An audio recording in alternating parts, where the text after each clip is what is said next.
Alrighty then, boys and girls. I am... And you ain't black. I don't know what I said. The first time ever any... What are you people? We're Americans. We are Americans indeed. My name is Vincent, and this is Middle America's Vin and Sorry. I've taken a hiatus, but I have since returned, dear listener. I have been pretty quiet relative to Middle America, obviously. I've also been very quiet relative to the Israel-Palestine conflict. Most of you guys remember when the Russia-Ukraine thing was going on, we were talking pretty much every day. I stayed away from the the Israel-Palestine conflict.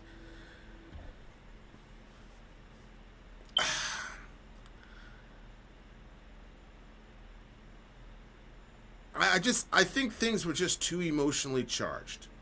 And I'm not even talking about other people were too emotionally charged and I was above it all, and so I didn't, no, it wasn't that. It was just, actually, I need to change the title of this thing here. Vin reacts to Israel, Palestine, and Iran. Boom. All right. What's up, candy apples? So I stayed out of it because I didn't want to get in the middle of it. I felt there was a lot of noise. I also felt like there was a lot of propaganda. And I feel too much in politics. I don't want to say I feel too much in politics, but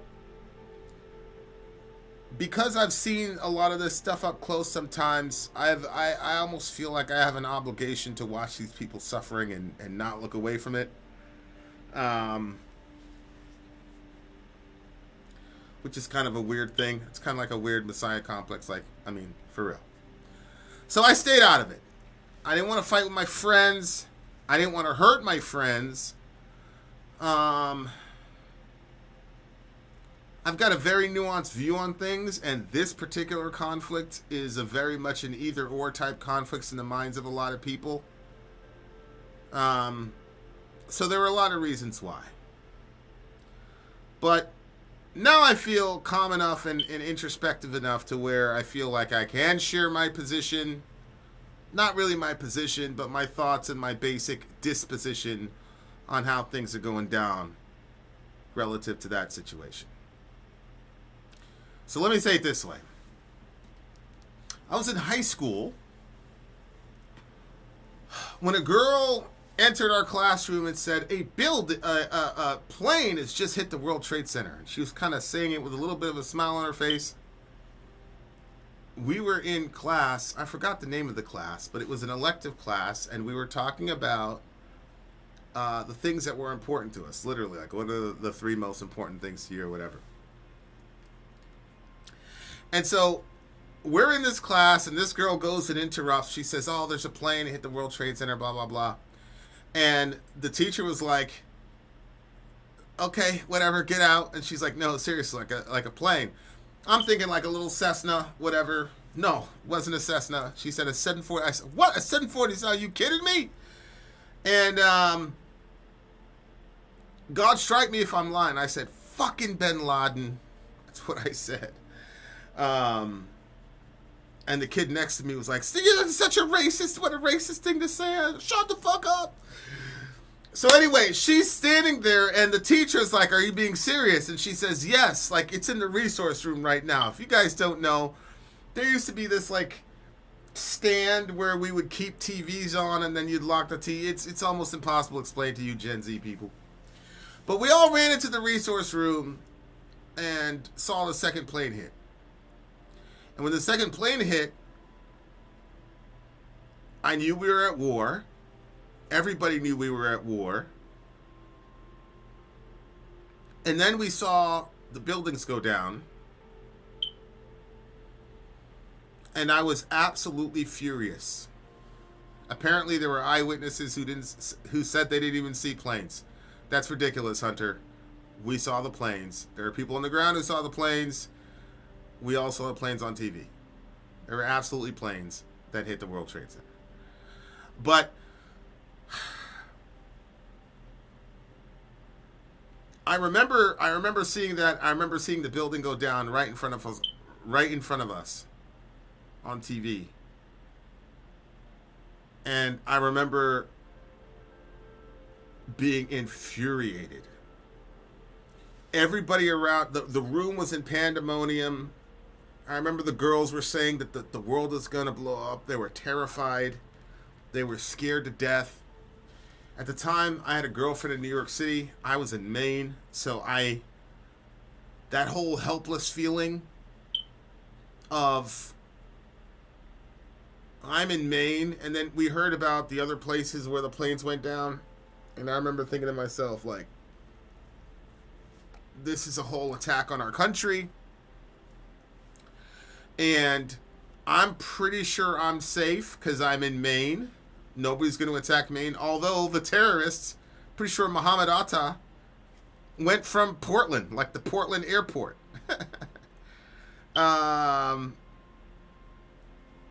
So it was a crazy thing. Holy shit, Con Ed. I forgot about Con Ed. Damn. So I remember all that happening. And my girlfriend was there, and I knew that New York would be and she lived in a pretty important area in the Bronx. So I'm like, if there's a terrorist attack, they would do something over there. And I'm in Maine. There's nothing I could do. I'm calling her. She's not picking up. And it was just a terrible, terrible day. Turns out my aunt was there. She died in the attack. When I got home, Fox News was reporting that people were jumping out of buildings. I started seeing people jumping out of these buildings. And that completely just took me out. The idea that people could be that high up and decide that that's a better way to die than that kind of death, that was just too much for me. It was just too much for me. I look back, and the fact that they showed that, because they showed it for a little bit on TV, and they talked about it over and over again. I would just like to say, fuck you, media, for doing that. It's not something we needed to see. And definitely, as a young child, that is not not a child, but still, I mean, my God, 17, 18 years old. That wasn't something that I should have seen. But it was enough to make me say, whoever did this, we're going to kill him. That became my absolute obsession. I'm going to kill every single person who did this to my country. Everybody that did this to me is going to die. I took that so personally. Everybody around me was afraid. I remember my little brother asking me, hey, do you think they're going to come here? Blah, blah, blah, blah. And I remember thinking, yeah, I remember telling him, like, I hope niggas come here. I hope niggas show up here. At the time, I was, as fate would have it, I was literally living right next door to a Navy SEAL, literally. He had helped us move in. He is explaining everything to me about the SEAL teams, whatever. And he came to talk to me because he saw I was, like, losing my mind. And he kept saying, like, look, man, war is hell, blah, blah, blah, blah, blah. I'm like, man, fuck this shit, man, these people. So my entire mindset for years was these people have to die. And I remember thinking to myself, and then on top of that, not only was that the recurring, hey, people are jumping out of buildings, but they also did the whole, everybody in the Middle East is celebrating, right? So I got this thing where like people on an airplane, so horrible, so scary, people making their last call to their family, right? And then I got this boom, plane impact, and then these people are so fucked up that they had to jump out of the building rather than burn to death, which is just such a horrible decision to have to make. And then the next thing I'm seeing is people dancing in the street, blah, blah, blah, blah, blah. And I'm like, everybody who did this has to fucking die. Everybody. And anybody that's celebrating it, I don't care if they die. I don't care if their kids die. I don't care if their dog dies. Everybody's dying. I don't care. I didn't care. I remember that Sunday, they interviewed, now I realize the whole thing was, but they interviewed the dude that did the first bombing run over in Afghanistan. And they interviewed him, and I remember it was Sunday, and I remember thinking to myself, praise God. Because fuck these people. Fuck them. Their lives, everybody. If you would have told me, man, kids are dying in that bombing, I wouldn't have cared. I wouldn't have cared. I was beyond rational. I was so angry that this happened to my country. George Bush gets on TV and he says, Al-Qaeda did this, blah, blah, blah, blah, blah. These people hijacked Islam, blah, blah, blah, blah, blah. We're going to get bin Laden dead or alive, blah, blah, blah, blah, blah. And then he said it. He said, you're either with us or you're with the terrorists. And I'm like, yep, that's exactly right. You're with us or you're with the terrorists. Fuck this. Fuck that.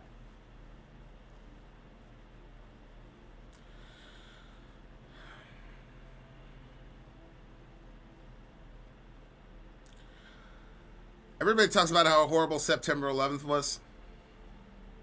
September 12th, like that little period when everybody was together, when it was like America and people loved each other or checking on each other. People loved the flag. Man, I loved that shit, man. It was such a beautiful feeling, like that togetherness that we had. And everybody was on the same page. You're with us or you're with the terrorists, period, end of story.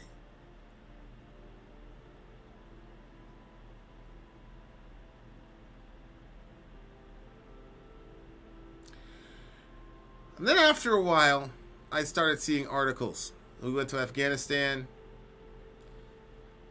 hooked up with the Northern Alliance. Obviously, before my time, I was still a kid watching all this shit. But I remember hearing about, like, revenge killings, because the dude that was running the Northern Alliance, he was going up against Italy, and we went in there and we had our assets in there, and we were hurting them. And I remember in the early days, they were like, oh, yeah, there's some concern, though. There's been some revenge killings of the Taliban, blah, blah, blah. Now, keep in mind, at the time, not even our government was saying that the Taliban attacked us. What they were saying was that bin Laden attacked us and that the Tali were, keeping him safe, housing him, whatever. And so I didn't care that there were revenge killings of the Taliban, because to me, they were with them. And it bifurcated the world into with us or with the terrorists. So you are providing safe passage to this guy, and we, as America, told you to give him up, and you wouldn't give him up? Good. You, your wife, your kid, your dog, all of y'all are dying. That was my mentality. And eventually the world started saying, It might be some overkill here. Like, we understand you guys were going to retaliate, but this is a little extreme. And then we said, well, then fuck you guys then. And France started saying, America, you guys should chill out. And we said, man, fuck France. Don't you remember Bush got on TV, started talking about freedom fries? Because we wouldn't call them French fries anymore because the French had the audacity to say that we were going overboard and maybe we shouldn't kill these people's wives, children, and dogs. Maybe we shouldn't just wholesale murder everybody. And I just remember saying, man, fuck Canada, bro. Fuck Canada, fuck France. We're going to have freedom fries, whatever, whatever. But then the rest of the world started to call for mercy for these people. And we responded by invading Iraq. And when we invaded Iraq, all the gay, little skinny, unmasculine, Ivy League privileged kids over in Bates College started saying, why are we going into Iraq? What have the Iraqis done to us? And then we'd say, what are you talking about? Why are we going to Iraq? Mohammed Atta met with Iraqi intelligence. Didn't you hear it on the news that these people, are part of what happened? All right? Don't you remember the anthrax attacks? The anthrax attacks was linked to a lab in Iraq. Like, we really believe this. I'm telling you, that's what happened. Plus, on top of that, them boys got WMDs, man. They got WMDs over there. You're supposed to just let them do this? They attacked us on 9/11. Now they got WMDs? And people were saying, well, nobody attacked. They didn't attack us on 9/11. Bin Laden attacked us on 9/11. What are you talking about? No. There is a correlation between them and Al-Qaeda. Don't ask me how, but there is. I'm telling you. Just believe us. That's what the media said. And that's when my countrymen and my countrywomen started saying, we're not really for this. This is overboard. Then the civilian casualties really started racking up because now we're doing urban warfare. Okay? And you send the Marines in there. And okay, you can talk about CQB all you want. Okay? But especially at that time, 2004 or 5-ish, the Marines were a hammer. They were not a scalpel. And the rules of engagement were basically, if it's a fighting age male, kill him. And if you kill his mom, it happens. Okay? I've talked to these people, like, face to face. And they'll tell you it was a glorious time because you just got to wax everybody. So even our own American people started saying, I'll never forget it. This guy dropped me off from work because it was a crazy snowy day. And he had on his bumper sticker, something to the effect of, our national tragedy does not justify global bloodshed or something like that. And I remember thinking to myself, that motherfucker.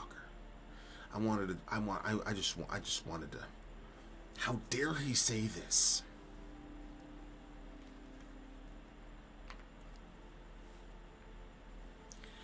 How dare he say this? What do you mean it doesn't just... And then we started saying things like, we got traitors here in this country that don't love their country. We got anti-American Americans. Then we had the whole world is against us because the whole world was basically telling us you don't really have justification to go into Iraq. So we started saying, damn, the whole world is crazy. The whole world is against us. The whole world is against America. And now we got Americans who are against America. And then 20 years later, we got, 1 million to 1.5 million dead Iraqi, Afghani people, not counting the Arab Spring, which we, And now we look back at it, and it's almost a universal accepted fact that we should not have went to Iraq. And very recently, I've never said this publicly, but very recently, John Shrek McPhee, literally the guy who was out there in Tora Bora, he was out there. I don't know if you know Tora Bora, but we had bin Laden cornered in Tora Bora. You could pick up the chatter. He wrote a death letter. He was saying his goodbyes to people. He was apologizing to folks. We had 10 Delta operators. We had 4 agency assets, and we had the crazy weirdo NLCA people up in the plane and shit, right? Like, we had him. And Mr. McPhee recently went on to a pretty big show and said that he believes that they could have solved the bin Laden problem in about 5 minutes from when he was told to stand down and Mr. bin Laden disappeared, and all of a sudden you have a 20-year GWAT. He said that. Okay.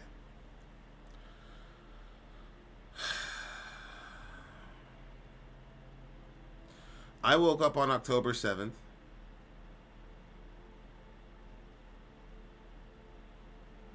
I was actually on the road. I was on the road from Florida to Maine. I had some situations to take care of. So I wasn't able to sit down and engulf myself in news like I usually do. So I'm pulling up my Jimmy Dore or whatever it is while I'm on the road, and I'm hearing about these Israelis getting killed.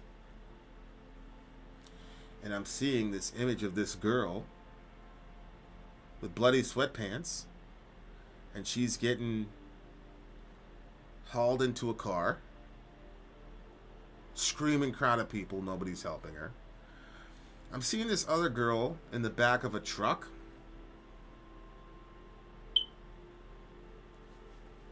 With her leg in some crazy configuration, clearly broken.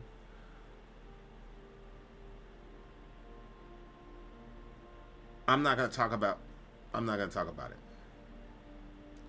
What I will say is that the entire crowd around this girl, who is in a horrible position, were celebrating.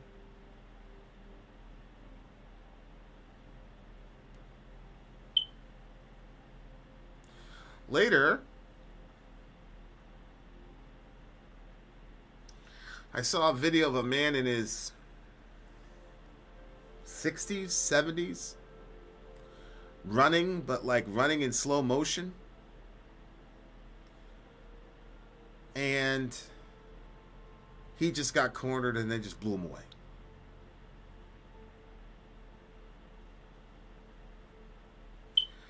Then I saw another video of 2 girls, almost the exact ages of my daughters, running across the field.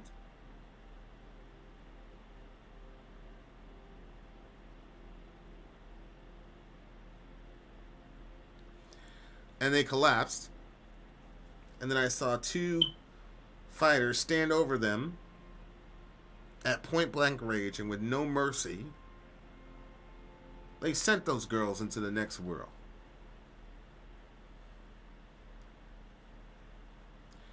I saw a child getting snatched up, basically out of the clutches of their dead mother.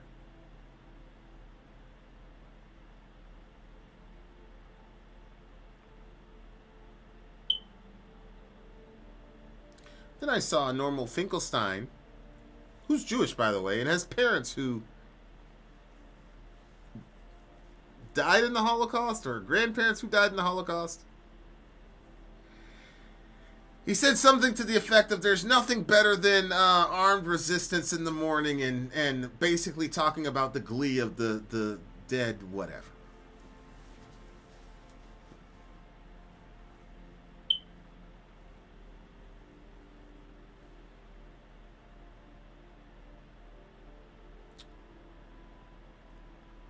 The picture, the image of that girl on the back of that truck.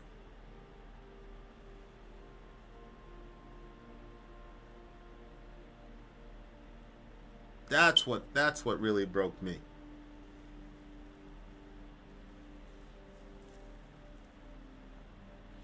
I hate that everything is on video. I hate people having to see their loved ones' last moments in that kind of condition. And I hate comment sections. You know, I do this for a living. And I got another friend who does it for a living. And she just reported a couple weeks ago, one of her friends who also does this for a living shot her last video because she unalived herself because of targeted campaigns. Comment sections are the devil. I gotta tell you, the comment section for a video where a young girl met the end of her life in a horrific fashion in broad daylight, in public, and then her body desecrated in public. The comment section. It's enough to make anybody unalive themselves, man. I remember thinking to myself, people are going to pay for this shit. I remember thinking to myself, there's no way in the world these Israelis are going to let this shit go without a response. There's no way. Sure enough, they responded. Can't blame them. Can't blame them. Then something really curious started to happen. I started hearing reports from Amnesty International about little babies, little Palestinian babies with rounds, pretty precise placed rounds in the back of their head from sniper rifles. I started to see Israeli IDF soldiers post videos of them mocking dead Palestinian children. I started to see videos of Palestinian children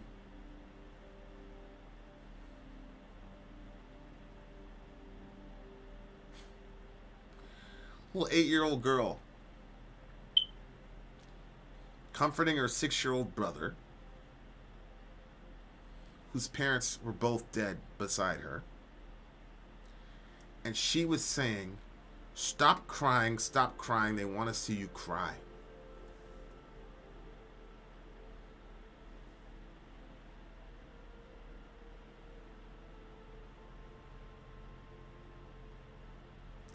I watched a video of a Palestinian father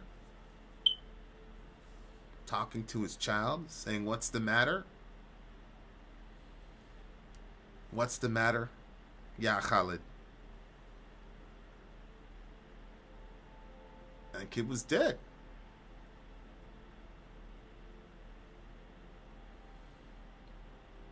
I started hearing reports about people being starved to death. I started hearing reports of doctors having to do amputations of children without anesthesia because medical supplies had been cut off.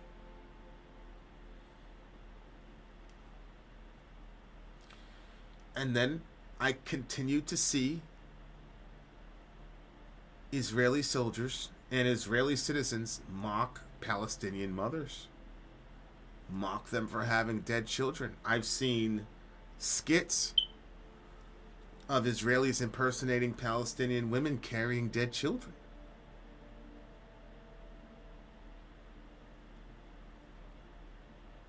For the most part, the world has seen all of this and said, you know, what happened to you guys on October 7th was horrible. But we think starving out women and children, killing medics and medical workers, burying them on the side of the road, we think those things are bad, you shouldn't do it. And the Israeli response is to say, You're either with us or you're with the terrorists.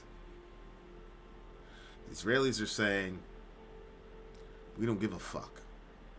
I don't give a fuck about your children. I don't care about how they're suffering.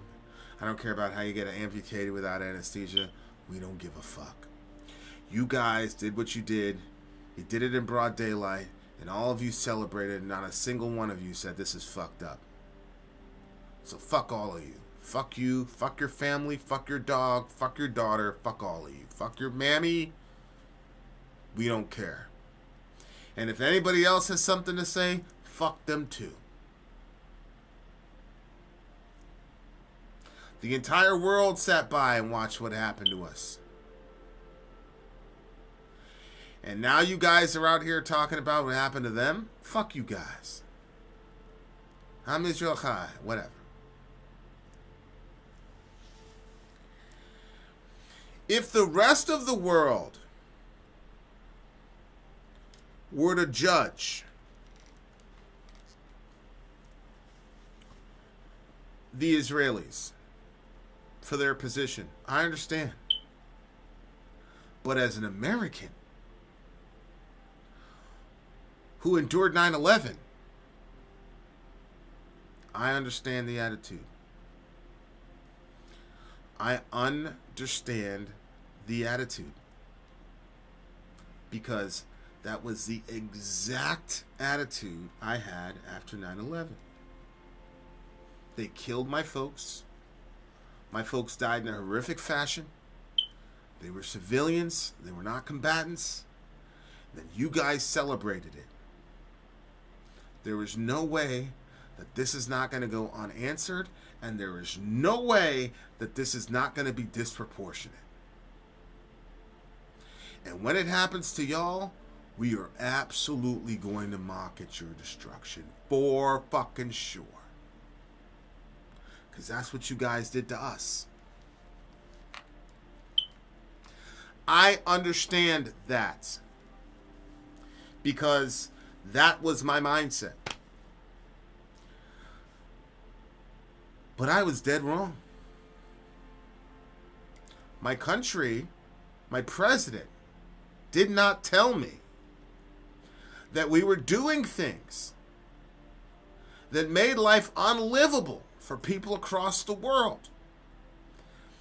And that there had been multiple ways in which people had told us, we don't like this, this is bad, this is oppressive, please stop, you better stop.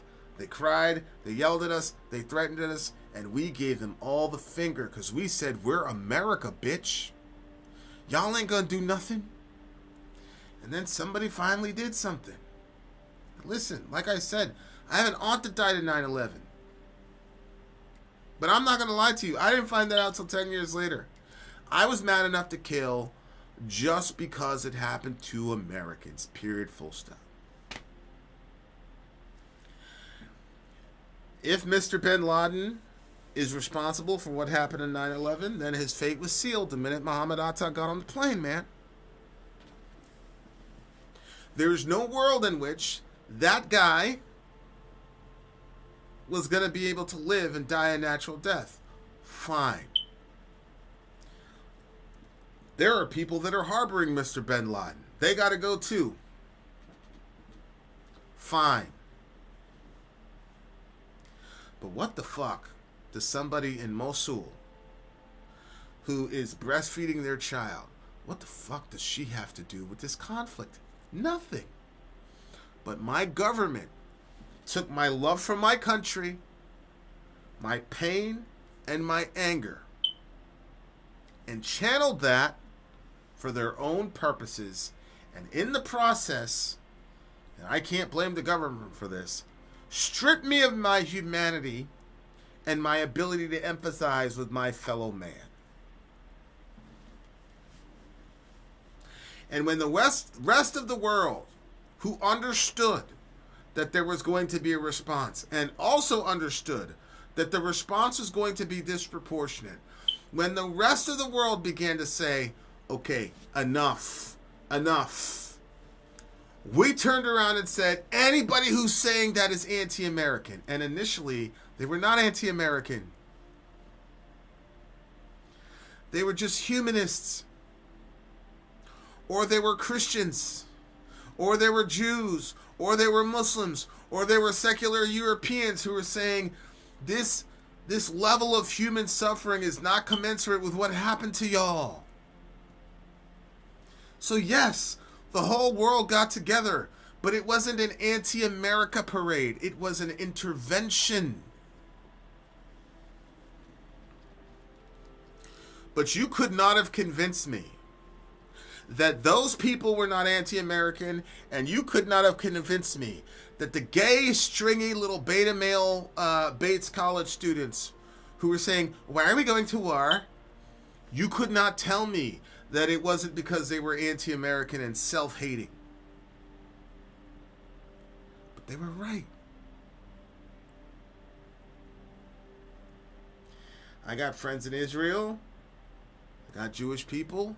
And you got to understand, whether you roll your eyes at it or not, to them, the Holocaust is a definitional moment in their identity as Jewish people. And the state of Israel, whether just or unjust, is a sort of psychological comfort zone wherein you can say, there is a place for us. If the entire world turned against us, we do have a place. The narrative that they are given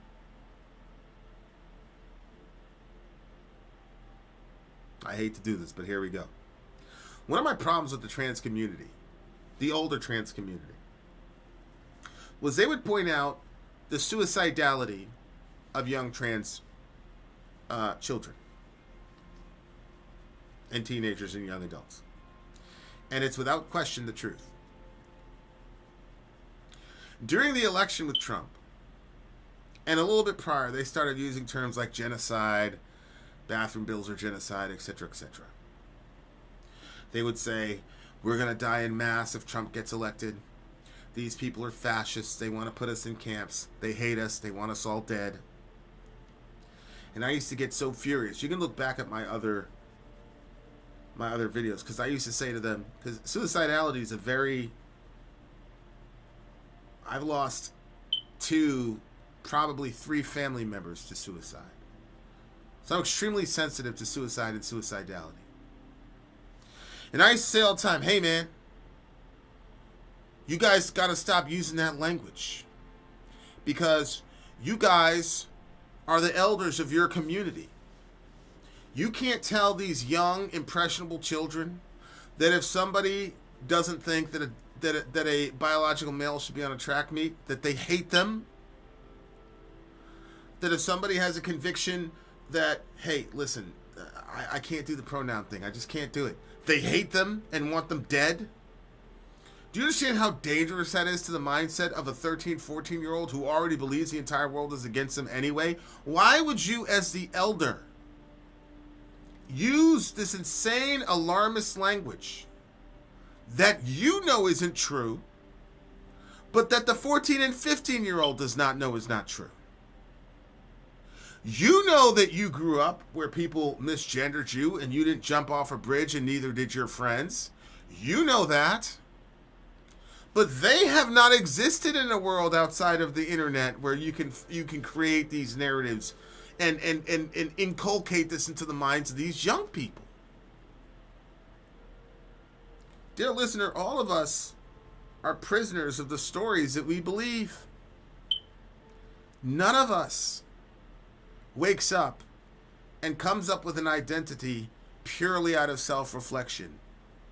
Much of what you consider your identity to be has to do with the story that you're told about yourself and about your people and about your place in history.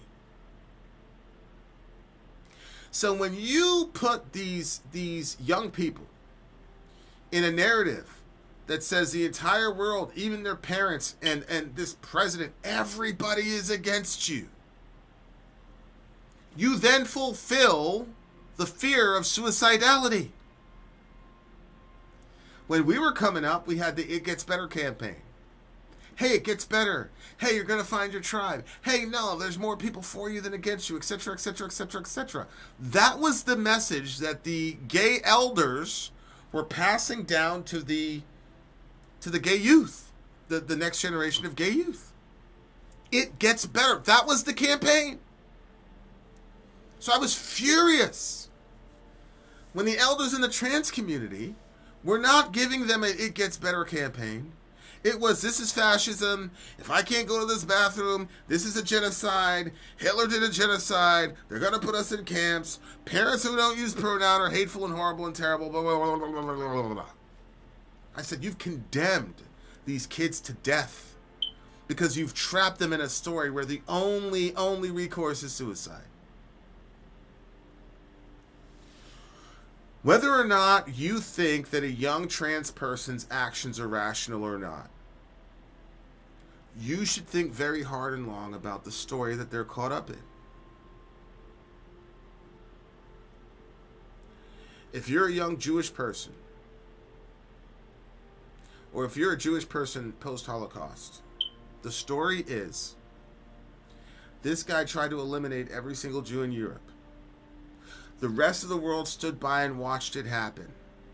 The neighbors that you worked with, the neighbors that you delivered milk for, the neighbors that you banked with, the neighbors that you went to church with, at the drop of a dime, under certain political, socio-political situations, those same neighbors turned on us in Kristallnacht, destroyed our businesses, turned a blind eye, or actively participated in sending us to the camps. A couple of us got on barges and ships and actually tried to immigrate to America in the middle of this emergency. And you know what the Americans did? They turned us around and sent us back into the camps.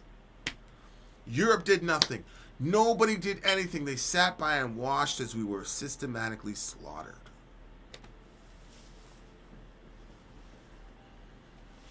So this is a story. Your own neighbors, the whole world, Europe, America, they will watch you get murdered and turn their backs and do nothing to help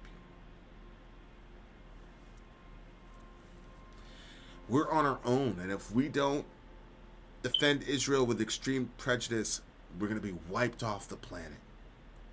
Everybody hates us. Now, somebody outside that story is like, what are you talking about? Europe came and gave you guys reparations. They didn't even do it. The UK went and gave you guys reparations. What are you talking about? They put you guys in a... You guys got the land of Israel. We partitioned off this land for you. We displaced a whole bunch of people for you. What are you talking about? You're the apple of America's eye. You could do no wrong. You violated all XYZ thing. You have illegal settlements that you go in and everybody support. What are you guys talking about? You're coming at them with rationality. But right now, they're in a situation where they saw a bunch of their countrymen and women get killed and massacred and assaulted. And the rest of the world, to them, is now telling them to get over it and that they're horrible and that they deserved it. So what ends up happening is the story that they're caught up in then becomes realized. Wait a second, this is happening again. People who we worked with, people who we went to school with, are now posting Free Palestine. People that we joked around with and went clubbing with. I saw her in a picture at a march. Free Palestine, walking around with a keffiyeh. They hate us. They're against us. Because remember, if you're not with America, you're with the terrorists. If you say Free Palestine, that means you're with them. That means you're with the people who did that thing to that girl in that truck, bruh. Whoa, Europe is now saying that we're committing genocide.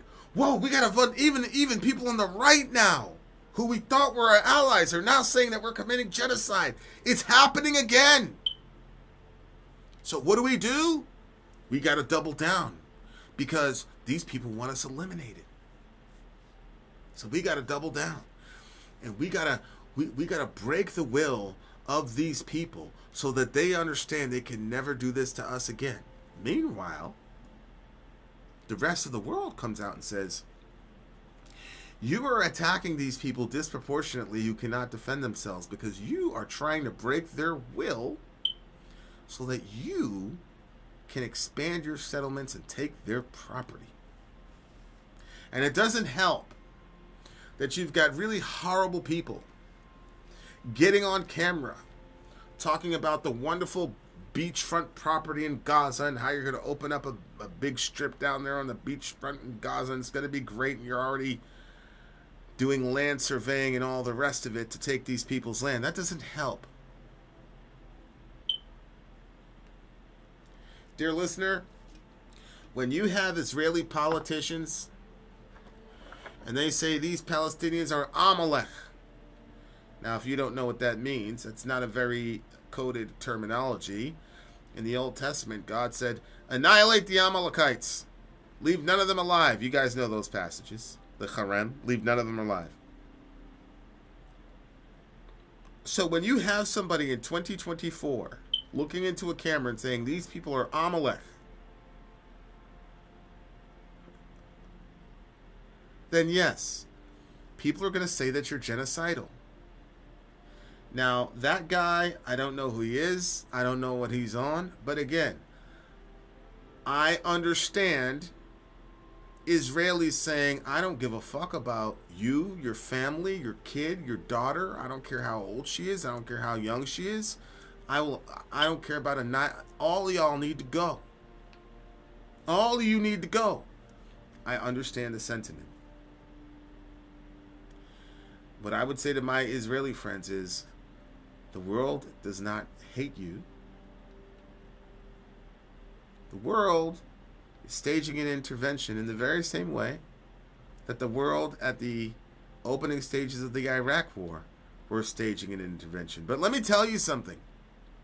Over the years, when we wouldn't stop, there was real anti-American sentiment.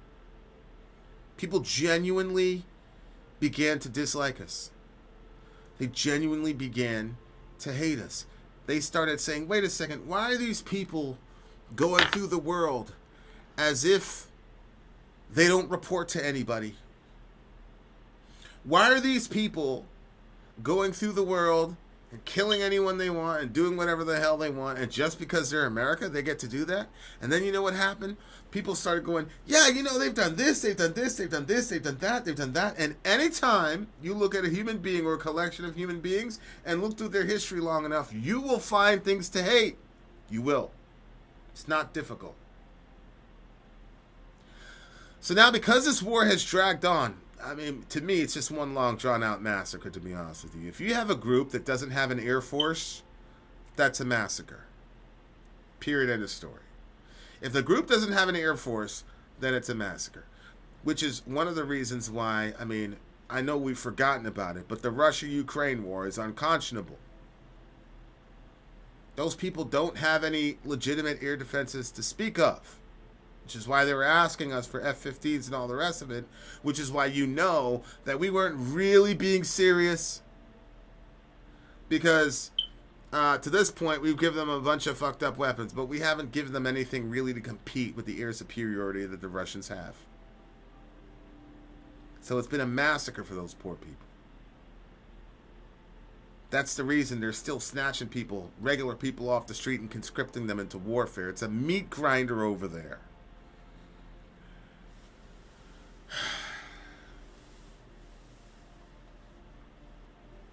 So all of us are trapped in the stories that we're in. Do I think there's real anti-Semitism? I do. I do. But I don't think it's as simple as they hate you because you're Jews. I think it's as simple as when you see a video of kids crying their eyes out over the body of their dead mother, or you see the video of a man holding his dead child, speaking to him, and then right under that you see a video of a 19-year-old punk kid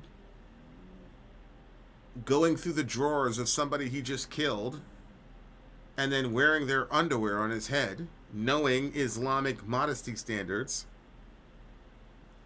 yeah, people are going to hate you. They're going to hate you. And what ends up happening is, under those comment section, you'll have people saying, look at these fucking animals. And then you're an Israeli and you're like, what? They're calling us animals? They're calling the IDF animals? Fuck you guys. You guys are subhuman. And so now we're dehumanizing each other. And then you look and you go, see? This is how Jews think. They think they're above people. Well, wait a second. You just called this guy an animal. Well, look what he just did to this woman on... Look what he's doing, of course. Great. But all this guy is seeing is you're calling a Jewish person an animal. He's going to go and say, I'm sick and tired of us getting attacked every which way. I'm not going to let some scumbag on Twitter say some shit about my Jewish brother and not respond. So now I'm going to respond in kind. But now you've solidified the confirmation bias of people who suspected all along that you guys believe you're better than everybody. So these Jews are in an impossible situation at the personal level. Can you imagine what a comment thread or comment section would have been like after 9/11 if we had Twitter and Facebook? Can you imagine?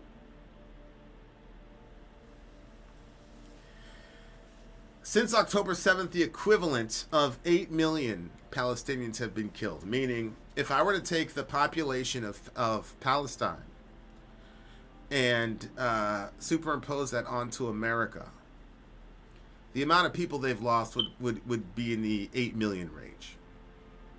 It's a terrible situation.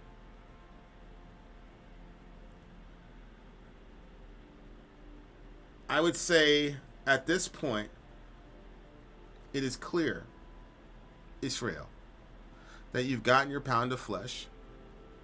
And I also believe that anybody or any organization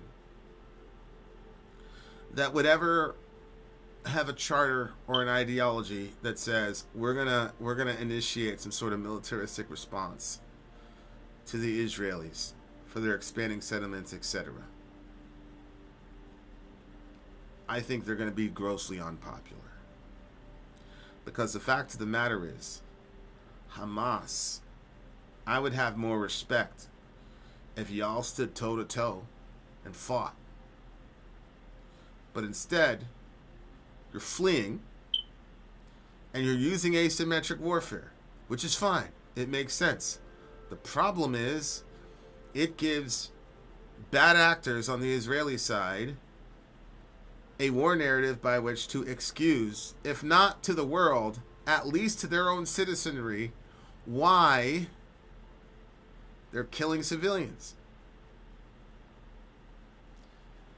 I would respect Hamas as a resistance organization if they stood out and fought toe to toe.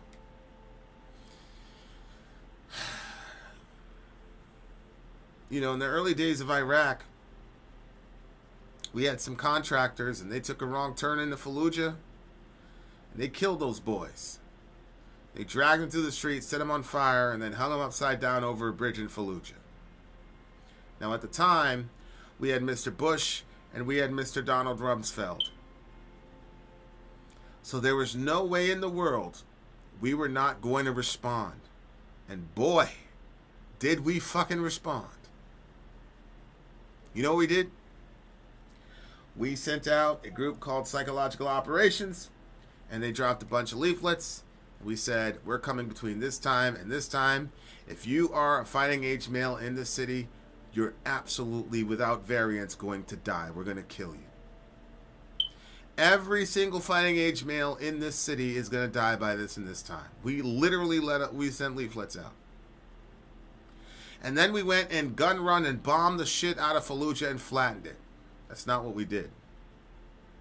We looked at a bunch of 18 and 19-year-old Marines and we said, you guys are going to go house to house. You're going to go house to house, kick in doors. Any fighting age male you find them, you kill them. And we lost people because of that, as you can imagine. Lost a lot of people because of that. But That's an honorable way to conduct warfare. The people who were determined that they were going to do jihad until they died, they stayed and fought. What they didn't do was hang out and keep women and children around them, and use hospitals as staging areas and schools as staging areas. I don't excuse the Israelis for killing civilians in those areas, but I know for a fact that if you use places like that as staging areas, you're guaranteeing the death of your civilians. And yes, you get a wonderful boon of public opinion, for sure. But that's got to be taken account in the narrative. Again, I think the Israeli military should do the honorable thing and do what we did in Fallujah. However, I also think Hamas should do the honorable thing and do what the combatants in Fallujah did, which was they stood and they fought and they died like men. They didn't hide behind women and children. They didn't hide behind the elderly. They got folks the fuck out of Dodge, and then they went to war and they fought in the streets like grown men. Hamas, you did what you did on October 7th, fine. You want to call that resistance, fine. Then why don't you be a resistor and fight out in the street? Why don't you fight in an individuated fashion to where we could tell the Israelis this much civilian death is impossible to justify? I got a really difficult problem with that. I got a really big problem with that. If you're going to do a military operation like you did on October 7th, then stay and be a grown-ass man and deal with the ramifications of it. Don't hide behind women and children. It'd be a completely different narrative if they did all that killing on October 7th and then they stood out in the streets and did what they had to do until the last man died, and then you did the next man up thing. Fine, no problem. But that's not what y'all are doing. You guys are costing your folks thousands of deaths and horrible deaths. And again, I don't believe the people you fighting are the most moral people on the planet. They are inculcated with bloodlust because of not only what happened to them on October 7th, but their perceptions of what's been happening to them for their entire history. I can't tell you how many different Jewish broadcasts I've listened to where they talk about being persecuted for 3,000 years. I don't look at it that way. I don't look at their history that way. And I would contend the biblical prophets don't look at their history that way. But that's the story that they live in. So if you have a group of people who truly believe that their backs are against the wall, and that the entire world is against them, and that the entire world wants them gone, then they're not going to conduct warfare in the most humane fashion. Why would you give that group of people the impetus to kill pregnant women and children?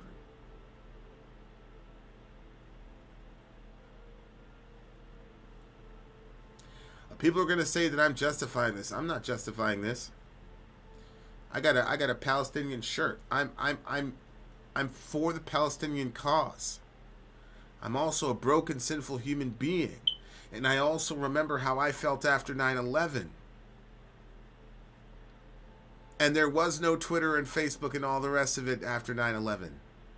So I understand why and how. I don't believe it's just. I don't believe it's right. But I understand the emotion. And I also understand the almost invincible ignorance where if you look at them and say, the entire world is saying this, they're going to say exactly, because the entire world has always been against us. So you don't then go and validate that group's ability to justify killing your women and children.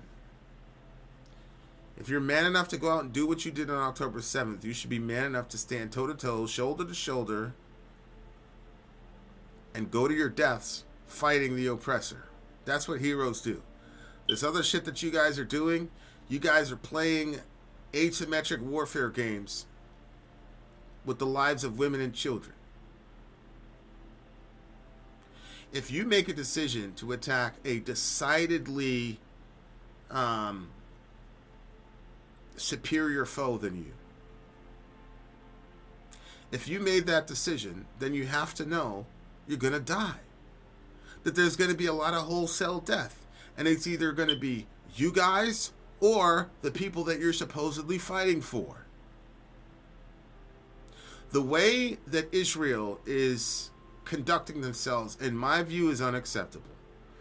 And the way that Hamas are conducting themselves, in my view, is unacceptable. I understand the Israeli emotion. I also understand the Hamasian motivation. And I'm sorry, fellas, but a lot of this is cowardice. You just don't want to die. But somebody's going to cash that check. Somebody's going to cash that check. So both of these countries need intervention. I agree. And I think that the United States should be intervening and saying, hey, Israel, you guys need to wrap this up. You guys need to get us a date. You guys need to get us specific targets. You guys have a wonderful intelligence apparatus. You have a wonderful paramilitary apparatus that goes along with your intelligence apparatus. I know that for a fact. There's things that can be done. There's also, if you're on the intelligence side, no such thing as instant gratification, right? Like, if your idea is we're going to take out every single person in Hamas, we've already demonstrated that that's a failed strategy.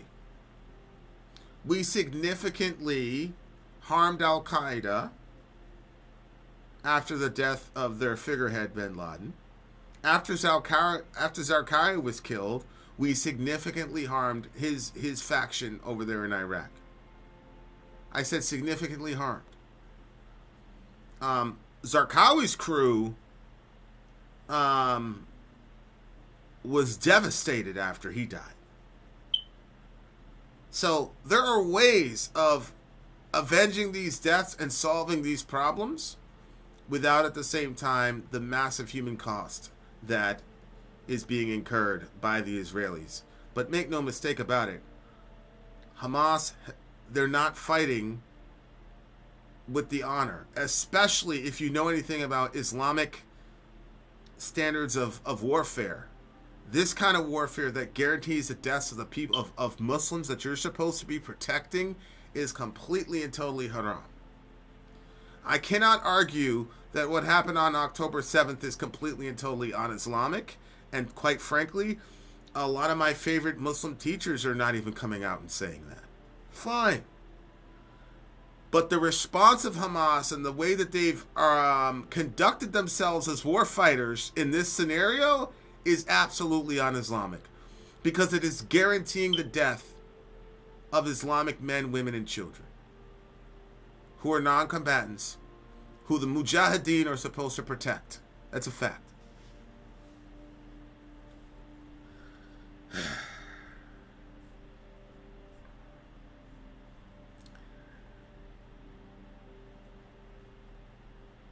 We can say that tens of thousands of deaths are Israelis slaughtering innocent civilians. I agree.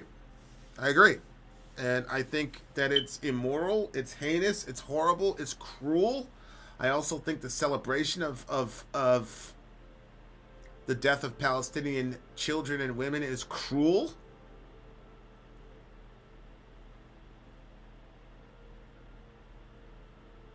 But if the Israelis are as horrible as Hamas and Hezbollah and all these other groups say they are, and they're as terrible to civilians as you say they are, then why the hell are you not prosecuting this jihad in a way that makes you the primary target and not them, and provides no excuse whatsoever for them to make to people sympathetic to their cause? That's my problem.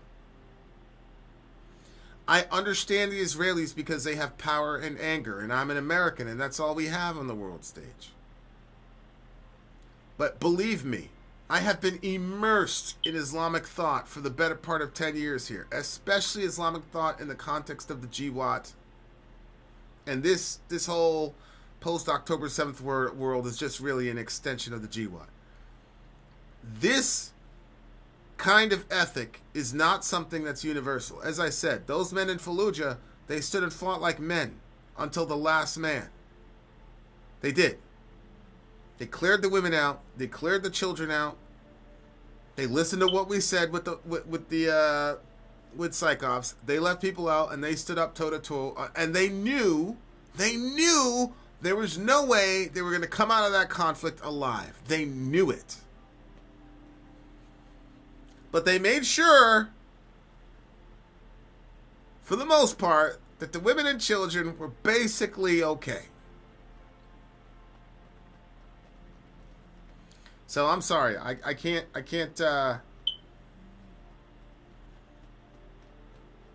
all these people that are talking about Hamas are freedom fighters and they're this and they're that, it's like, sorry man, I've met actual people who are like really in on the shit. Like I've met people that are like genuinely willing, like I'm gonna die over this shit. That's not these people. It's not them.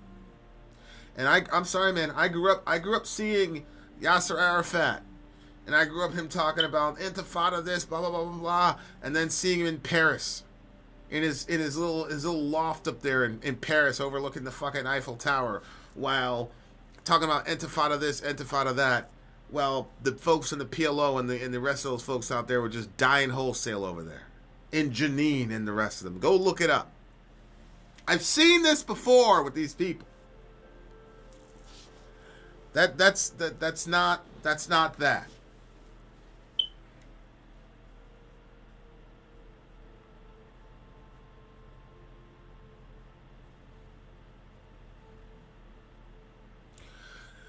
Not to bring this up on your Facebook, but remember when I was in Middle America right after you, October 7th, and I criticized the fact that you had Palestinian children as your profile pic. Yeah. Me having Palestinian children as my profile pic was the right thing to do. I'll never understand your criticism of that.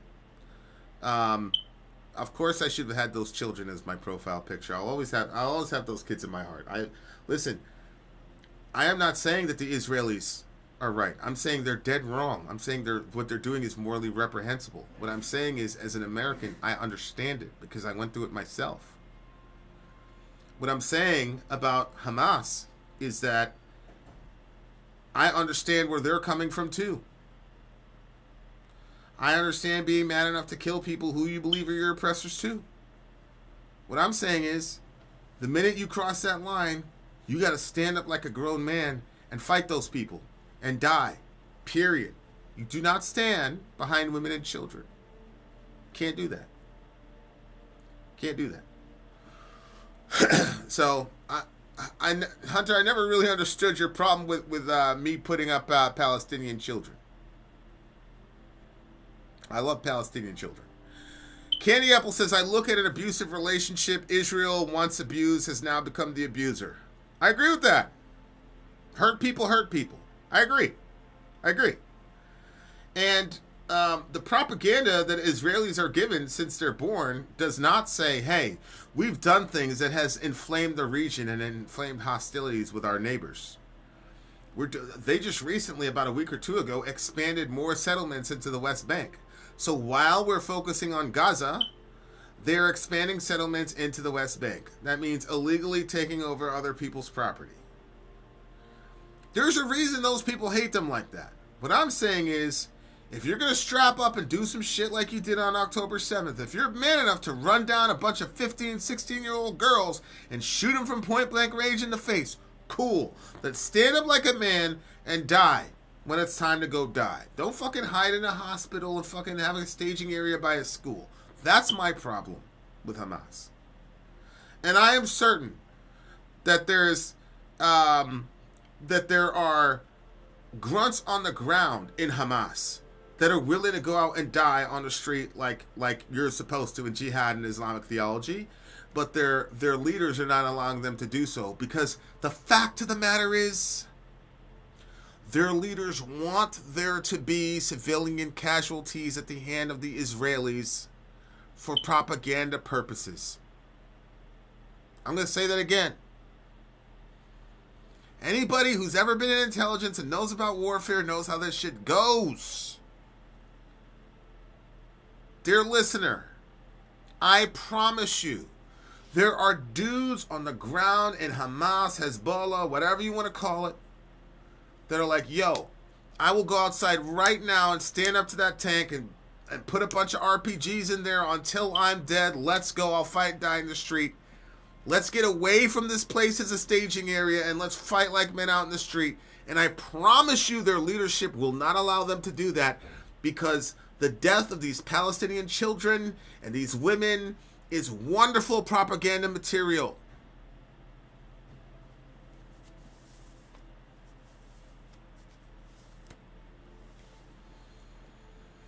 These people, I'm telling you, look at their own people as expendable. And this has been happening to the Palestinian people since before a lot of you know. Like I said, go look up Yasser Arafat. Go look at what he does. He incited these people all the time. He dressed up in this military regalia all the time. And then anytime anything got anytime the temperature got remotely higher, off he went on some shopping trip with one of his girls up there in fucking Paris, walking around with Gucci, all the rest of it, while all these people out here dying. He's talking about intifada, yada, yada, yada, yada. Okay? So the Palestinian people have always, always, always had that problem with their leadership. They've never had...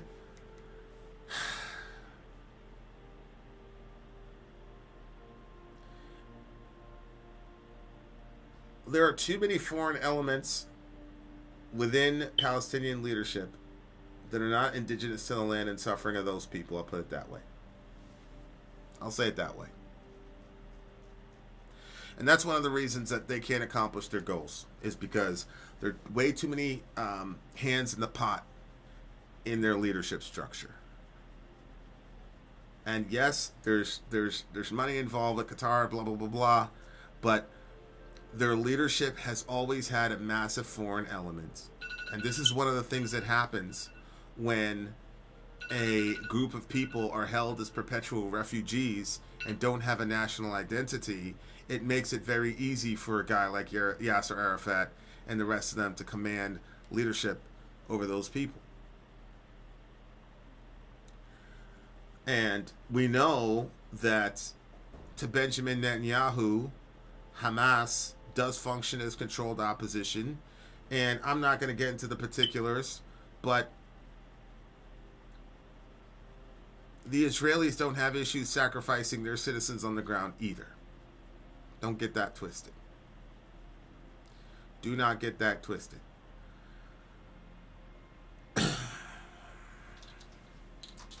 Do you think that Hamas wants to genocide all the Jews in Israel because that's one of the Israelis' apologists? Well,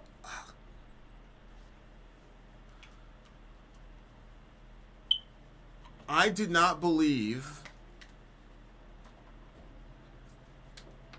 See, when you talk about Hamas, you have to talk about their leadership, and then you have to talk about the grunts on the ground. Just like with America. Just like the American soldier. Right? There's a disconnect between the American soldier and the on the ground and the dude in Washington. As I said, I think a lot of these young, impressionable kids at Hamas who read their Quran, memorize their Quran, memorize hadith about jihad, read the books, have the lectures. Believe me, there's really expansive information about how to conduct jihad and how to do it with intelligence and propaganda. And this is completely outside of the bounds. This completely outside of the bounds. The role of the mujahid is to protect the Quran, and then right after that is to protect innocent Muslim people across the world. You never put women especially in harm's way on purpose. My point in saying that is to say, I do think there are some professional Hamasians who genuinely, at an ontological level, hate Jewish people and want to reverse 1948, who can't accept reality. That is never going to happen. I do believe that there are some folks like that. I also believe that the oppression that these Palestinians have been under for quite some time can push them into a blind hatred of Jewish people. I do believe that. But I also believe that these people love their children and their families more than they hate all Jewish people. They do not want to send all Jewish people into the Mediterranean any more than all Jewish people want to clear out Gaza and make it a strip mall or whatever, a kosher strip mall. There are psychopaths in Israel that believes the entire place belongs to them, which includes Jordan and a vast majority of the Levant, by the way. But there are absolutely psychopaths in Israel who want to genocide every single Palestinian in the world, every Arab in the world, well, at least every Arab in the region. And I think there are absolutely angry people who've been blinded by hatred to the point of saying we can never have peace with these people. One of us has to go, and it's got to be them. So that's what I would say.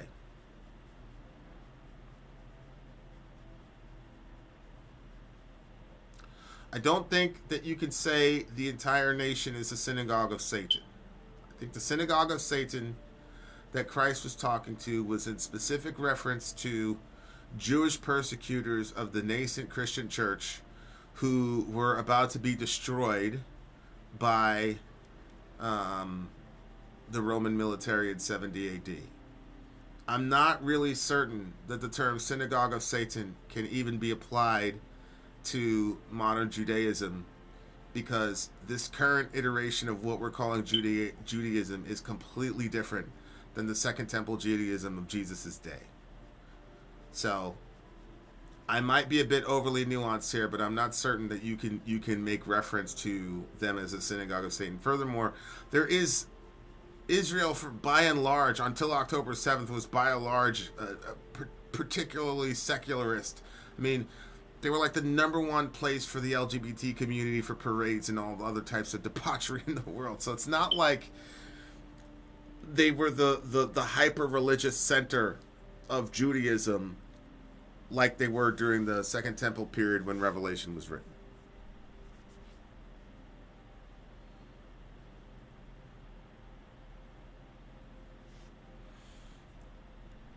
I have a theory about CIA operating seat in Egypt, why Hamas didn't fight as they usually would. You know, if there were any other human being on the planet, Amy, other than you, I wouldn't entertain it. But let us know. Go for it.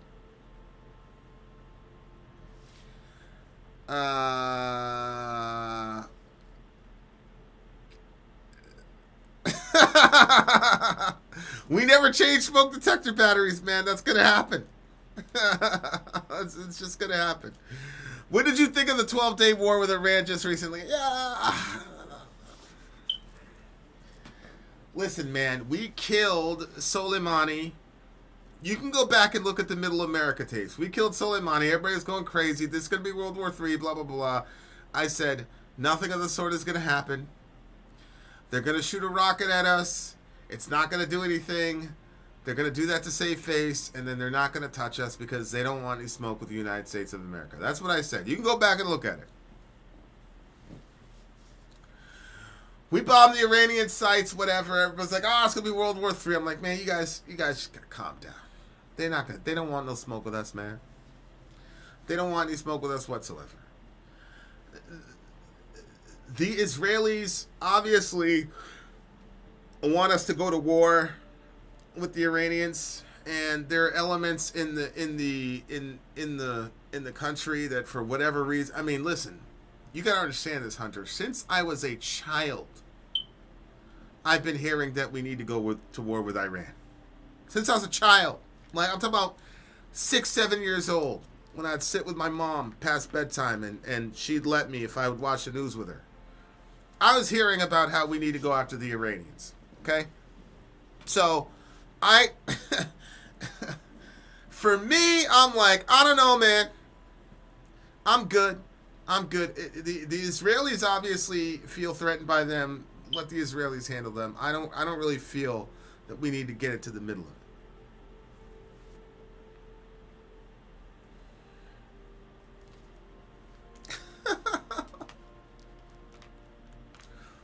Listen. I think that even I watch a lot of LGBT media, man. There's a big debate in the community about pride marches and all the rest of it, and the debauchery that happens at pride marches. So I feel I'm in pretty good. I'm in pretty safe territory there. Hamas Qassam brigades did the invasion easy by accident. That gave Bibi everything on a plate. Yeah, I mean, obviously, Bibi was in some serious political trouble. I forgot what the vote was, but there was something where people were like, "This guy's a fucking fascist." Blah blah blah blah blah blah. He was in some. He was not in good shape.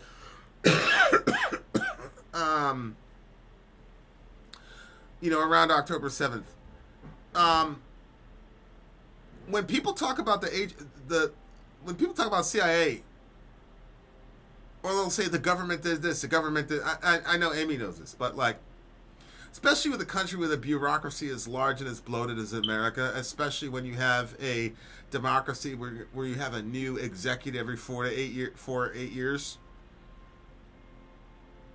What ends up happening is that you create all these, especially in clandestine organizations, right? That are by default and definition clandestine, and have had, I don't know, 60, 70 years by which to sharpen the sword of secrecy and misdirection.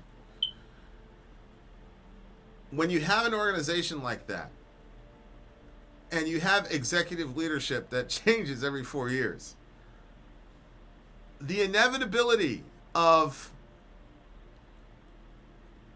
factions that have their own agendas and can execute those agendas in spite of who the president is, without the president even knowing, is extremely high. Right? Extremely high.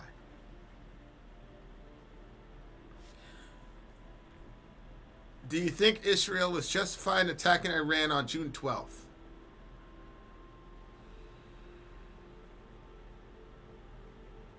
I don't have eyes on the intelligence Israel has. I can see a world in which they say, we don't care if it's hypocritical or not. We're never going to allow the Iranians to get a bomb. Or the bomb. We're just not going to do it. I don't know. The term justified to me becomes less and less pertinent to me, because anybody can justify anything to themselves. But can I understand why they would do that? Would I do if I was an Israeli and I believed I had credible evidence that the Iranians were 5 minutes away from getting a bomb, I would absolutely do it. I'd absolutely do it. Yeah, I would.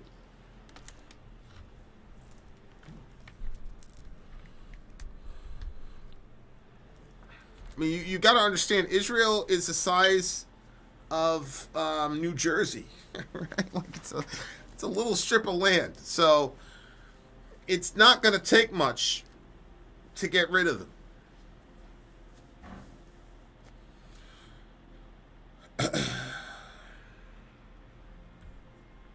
Yeah, I'm bisexual and I'm a pride marcher myself. It depends on the size of the march. NYC is different than most local pride fests and events because of the size. Larger groups will have extremists. Oh no, I agree. I agree 100% on that, for sure. That's why I said, like, this is a intramural debate within the LGBT community, as far as I can see, at least on the internet. At least on the internet. So I do think, Amy, there's factions in CIA or other intelligence apparati within our. I just think there are factions that have agendas that they believe are better for America and by extension the world if X or Y event were to happen. And I think that this is one of the holes in democracy where it's like, that's great to have democracy, but then you have a different executive, or at least with term limits. Let's say it that way. Because you could have democracy without term limits, but it's one of the holes, because I could have an agenda. I could be working that agenda for a very long time, and I don't necessarily have to clear everything with Mr. Trump because he's going to be gone in a couple of years, right? And in reality is his last year, he ain't going to be focused on that anyway because he wants to go. So I'm going to have to deal with these people for 3 years, really. You see what I'm saying? So, and on top of that, you guys got, elections, you got midterms, so there's very little that you can expect an executive. I mean, Trump for a while was just completely skipping intelligence briefings at the beginning of the day. You know what I'm saying? Like, so it'd be very, very easy for aspects of those organizations to make decisions that affect the globe and affect what the president's going to do without the president ever even knowing about it. I can't really say what I want. It's beyond agenda. Well, it would be beyond agenda. Well, like I said, Amy, if it was anybody other than you, I'd be like, oh, that's nonsense. But, let it fly. Say what you want to say. Let it fly. Don't worry about the channel. But, yeah, Danny, point taken. Point absolutely taken. So that's my take on the Israel-Palestine conflict. I do think that what's happening is genocidal. I do think what's happening is immoral. I've cried over it. I've raged over it.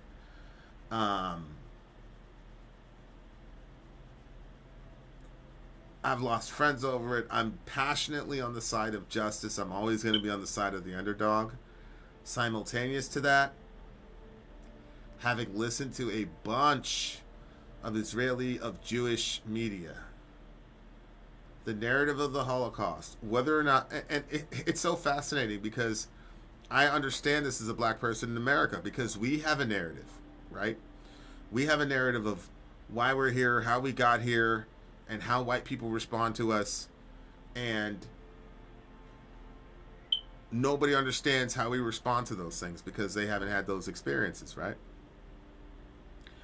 So I understand at so many levels this conflict at the Jewish side where you're born into a narrative and your reality, a lot of that has to do with the narrative that you were told. And there's a lot of confirmation bias to the Israeli Jewish people right now that they're alone in the world and that they have no friends, that there's no one they can trust, and that there's nothing they can do, and that the world doesn't care about what happened to them at best and is happy about what happened to them at worst. Any treatment of the Israeli response, no matter how brutal, has to account for that psychology when analyzing what's going on. I am not saying justifying what's going on. I'm saying in your analysis of what's going on with Israelis, Bibi Netanyahu and all the rest of those people excluded. I'm not talking about them. I'm talking about your IDF soldier, your Israeli settler on the ground, whatever you want to call it.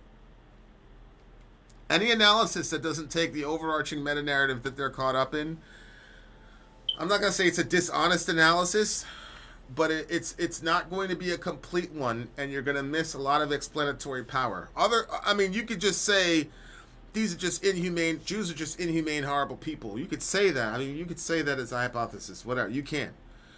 I just don't think that they're much different from all the rest of us. I think that all of us are sort of bound to the stories that we're caught up in. And we don't get to choose which story we get caught up in. Right? Those are things that are imposed on us. And I think when you're a group of people who are a minority group of people but have carried a certain kind of identity, that you have security features to make sure that you can still be around. And so that's a security feature. That kind of fear, that paranoia, that appeal to the Holocaust is a security feature that they have so that it doesn't happen to them again. Whether or not, to listen to them talk, it seems like they're 2 inches away from it happening to them, where to me, you are 60 million miles away from it happening to you. But I'm not them, and I'm not over there. I'm not saying that anything they do is right. I'm not saying that anything they're doing is right. I think what they're doing is horrible. I'm saying I understand it. I have incarnated it as an angry person who's seen the image of my people being massacred on TV while other people are just apathetic. I know what that feels like, man. And I know the rage that it engenders. I've written songs about that kind of rage. Collectively, that has happened to those folks over there. I really do.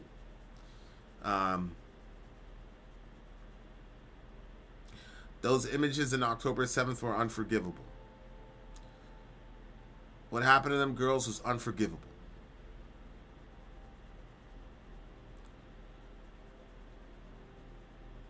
And what happened to these Palestinian kids is unforgivable.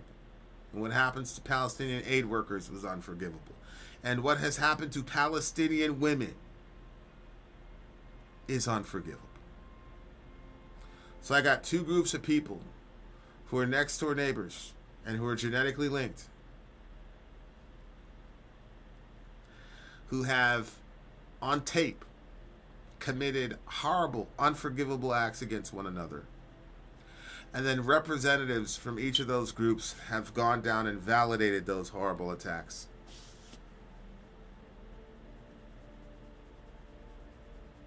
And when you look at it from that vantage point, people could say this is convenience all you want. I don't see, other than Jesus, man, I don't see how either one of these sides can even begin to forgive each other, man. People ask me all the time, how come your God couldn't just come down and just forgive us? Why did he have to put Jesus on a cross? Why did he have to brutalize him? In Isaiah 52:13, his face was marred beyond human semblance, it says. There's a passage in Psalm 22 where it talks about the psychology of Jesus as he's on a cross. He says, and I am a worm and not a man. Talking about like being dehumanized. And these Palestinians, they just threw that girl behind that truck like she was just, I just come out of Maine, and so you have these flatbed trucks and you just take stuff and you just throw them, like the lumber and shit, you just chuck it in there and you get in your car and you drive off. Like that's how they treated that girl, man, like she wasn't a human being, like she was an object. I'm a worm and not a man. I'm dehumanized. And these Palestinians, the way that to hear the way that these people are talking about these Palestinians, complete dehumanization. I'm a worm and not a man. Jesus comes in and looks at the Israeli and says, "Yeah, I know. I was a Jewish person." And they did that to me. They dehumanized me. I know. And you can look at the Palestinians and say, I know. I was a brown person. A bunch of Europeans. They killed us wholesale. I know. So I've got a story where God was brutalized, both by Jews and non-Jews. It's the Jews that got him there, the Jews that demanded his blood, it's the Jews that said crucify him. You got these weirdo people on TV. The Jews had nothing to do with crucifying Jesus. Stop it. You cannot remain faithful to the New Testament and say that the Jews had nothing to do with Jesus being crucified. No. It's explicitly stated that the Jews had Christ crucified. It's also explicitly stated that it was the Romans who actually crucified him. So to the Jews, Jesus can say, I know what it's like. Yeah, these non-Jews went in there and they killed me and they mocked me, and as they were killing me, they were mocking me. I know. And he can also go to the non-Jews. He can go to the Palestinians and say, I know. The very unjust Jewish people went and got me killed, man. They killed me and mocked me while it was happening. He could do both. He could do both. And we're saying this is God. I'm sorry. I'm sorry. But that's a hell of a story. And it's all I got, man. Lines have been crossed, man. I was in a situation with somebody and they're like, yo, man, like so many lines have been crossed. What do you think about this couple's relationship? What do you think can like 0 to 100? And I said, oh, they can be at 100. The person was like, what are you talking about? You just told me that this line was crossed, this line was crossed. How could you say it's 100? I didn't say anything. But the real reason, because Jesus, man, he can.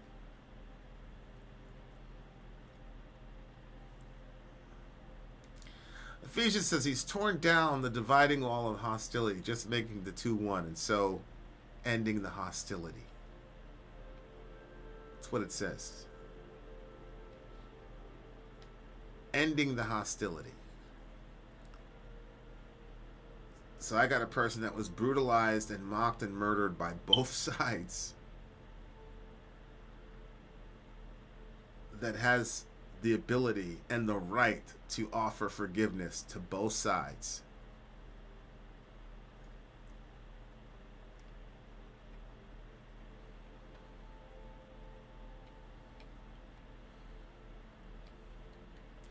I'm a grudgy person, man. I hold grudges a lot. And then sometimes God just be like, just do it for me.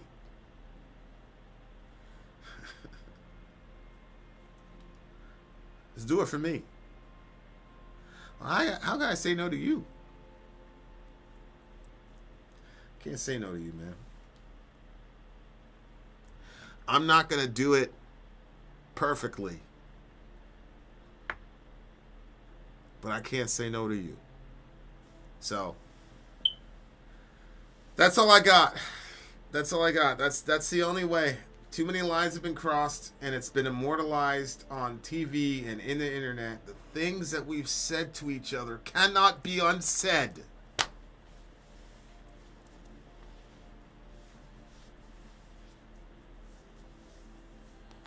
Can't be unsaid.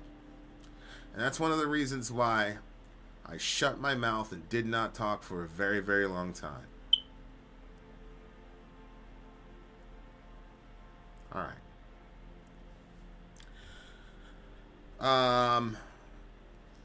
Much love to all you beautiful people. I'm sorry you've been feeling down, Ian. You should have texted me, buddy. I'd have been able to pick you up. Inshallah. Inshallah. Candy Apple says, I appreciate you, Vin, for pointing out how the Israelis must have felt via 9/11. I still hope for peace and a free Palestine. Agree. Gotta have peace, and we gotta have a free Palestine. I honestly believe that. You know, people say until all of us are free, none of us are free. And that's true. Because here we are in America, and we're talking about it because it has implications for us too. So, Candy Apple's right.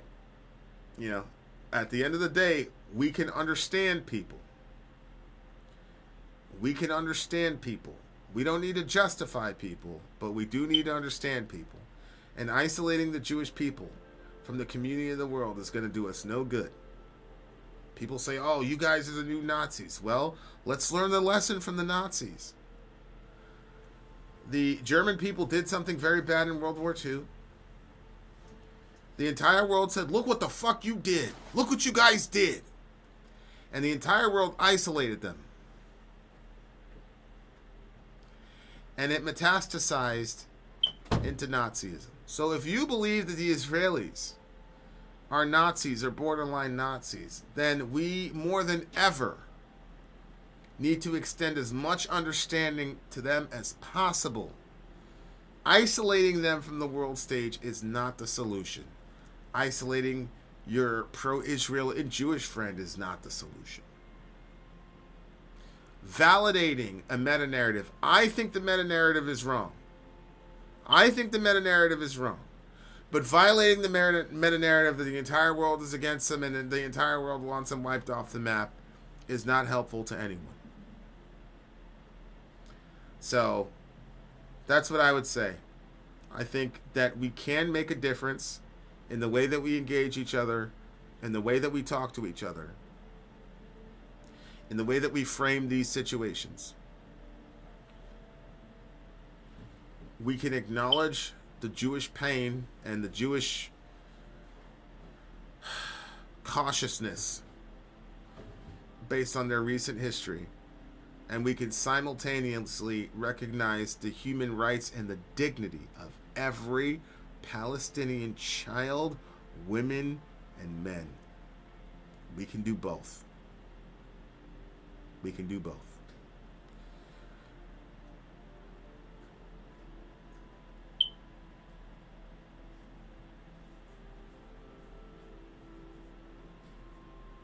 Send me an email, Ian, and I'll get you my number back in case it got forgotten.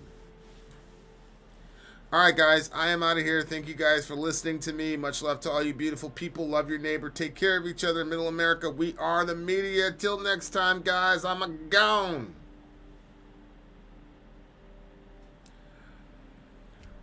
What you said made me very happy. I have wronged you. It's never personal. Thank you.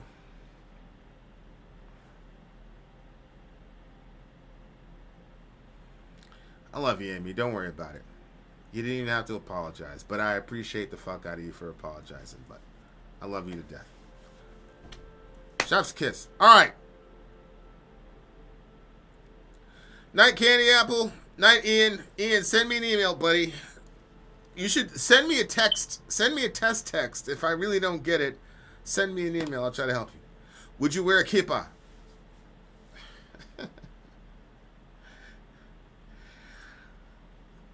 I feel like the kippah, I feel like the heffia is a cultural thing. And I was wearing the heffia before all this happened. I've been wearing this for years. The kippah is more of a religious thing. So I probably wouldn't out of respect to Judaism. Later, Kai. Love you, baby. Good selection on your song, by the way, Mr. Kai. You did a very, very good job. I now am out of here. Much love to all you beautiful people. I haven't showered in 2 days. As much as you guys needed to know that. Oh, man. Vin out.